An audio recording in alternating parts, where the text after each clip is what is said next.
In this video, we are going to study a very instructive game in which you will learn the Jobava Attack of the London system. The game began with the moves d4. Knight f6, a very flexible move. White played knight c3, developing the queen's knight and taking control of the e4 square, with the idea of occupying the center with his pawns. Black played d5, placing a pawn in the center and increasing control over the e4 square, to prevent white from occupying the center with his pawns. Now, white played bishop f4, developing his queen's bishop before making the move e3, so that his bishop could remain active outside the pawn chain. Now, the move knight b to d7 is a serious mistake, since white plays knight b5 and threatens to invade with the knight through the c7 square, and white is winning. In the game, after the move bishop f4, black played a6 to prevent white's knight from jumping to the b5 square. White played e3, connecting his pawns and allowing his king's bishop to develop. Now black played g6, aiming to develop his king's bishop by fianchetto. White played h4, aiming to advance with h5 and open lines on the king side to attack in this area. If black now plays h5 to prevent white's pawn from advancing further, white can play knight f3, developing his knight. Then, white can play bishop e2 to complete the development of his minor pieces. He can move his queen to the d2 square to castle queenside, and at the opportune moment, he can jump with his knight to the e5 square and then prepare for the kingside attack with moves like f3 and g4. White has very good attacking chances. In the game, after the move h4, black played bishop g7, developing his king's bishop and preparing to castle.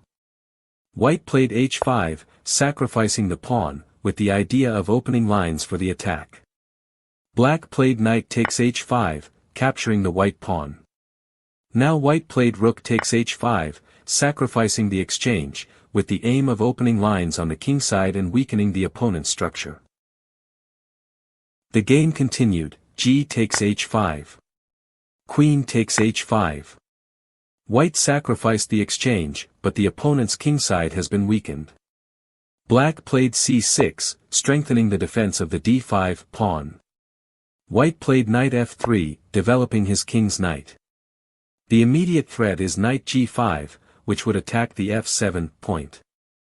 Black played h6 to take control of the g5 square and prevent the white knight from jumping to that square. White castled queenside. Black played knight d7, developing his queen's knight, with the idea of following with knight f6, to bring the knight closer to the kingside defense and, at the same time, attack the opponent's queen and force it to retreat. White played queen h2, anticipating the opponent's intentions and threatening bishop c7, which would trap the opponent's queen. Black played knight f8, aiming to reactivate the knight on the e6 or g6 square, from where it would attack the bishop on f4. White played bishop c7, invading the enemy camp with the bishop and attacking the opponent's queen. Black played queen d7 to defend his queen. And now the move knight a4 was very strong, with the idea of invading with the knight on the b6 square. White would have a huge advantage. In the game, however, white played bishop e2, completing the development of his minor pieces. Black played knight e6, activating the knight and threatening to capture the bishop on c7. White played bishop e5 to defend his bishop. If black now plays bishop takes e5, white can respond with knight takes e5, and the black queen is attacked. After, for example, queen d6, white can play bishop h5, threatening to capture the pawn on f7. After rook h7 to defend the pawn, white can play f4, beginning to advance his pawns on the kingside. Black can play b5, advancing his queenside pawns to try to gain counterplay. White can play g4 and can continue with moves like king b1 to place the king on a safer square. At the right moment, he can prepare the central break with e4 to open the game and attack the black king, which is still uncastled in the center. In the game, after the move bishop e5, black played b5, beginning to advance his queenside pawns to try to gain counterplay. White played rook h1, bringing the rook into the attack on the kingside. Black played f6, attacking the enemy bishop with the aim of pushing it back and freeing itself from the pressure. White played bishop g3, retreating the bishop to a safer square. Black played knight g5, aiming to exchange pieces to simplify the position and make defense easier. White played knight e1, avoiding piece exchanges. The knight can recycle to the d3 square and then jump to the c5 square, where it will be very well positioned. Black castled to move his king out of the center and into safety. White played knight d3, activating his knight and aiming for the c5 square. Black played queen f5, aiming to move his queen closer to the kingside and defend the square weaknesses in this area. White played bishop f4, blocking the opponent's queen and allowing the g2 pawn to advance. Black played a5, advancing the queenside pawns, to try to create counterplay. White played knight c5, invading with his knight into the enemy camp and, at the same time, freeing the d3 square for the bishop. Black played queen h7, aiming to move his bishop to the f5 square and anticipate White's bishop move to d3. White played g4, taking control of the f5 square to prevent the black bishop from reaching that square. Black played queen g6 to give his queen some breathing space and prevent it from being trapped. White played bishop c7, threatening to advance with f4 to continue his attack on the kingside and push back the opponent's knight. Black played b4, continuing the advance of his queenside pawns and threatening to capture the knight on c3. White played knight 3 to a4, defending his knight and halting the advance of the opponent's queenside pawns. Now, Black played e5, attempting to react in the center and trying to trap the bishop on c7. White played knight b6, invading with his knight into the enemy camp and threatening to capture the rook on a8. Black played rook a7 to defend his rook and, at the same time, attack the opposing bishop. White played bishop d6, defending his bishop and attacking the rook on f8. Black played rook e8 to defend his rook and reinforce the defense of the e5 pawn. White played f4, threatening to capture the opposing knight and increasing the pressure on the e5 pawn. Black played knight f7, retreating his knight and threatening to capture the bishop on d6. White played g5, sacrificing the knight to open lines on the kingside and attack the black king.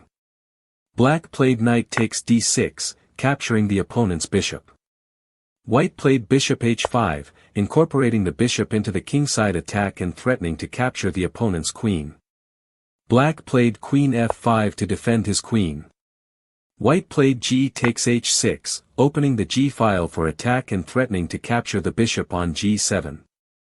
The rook on e8 is also under attack, and White has a decisive attack.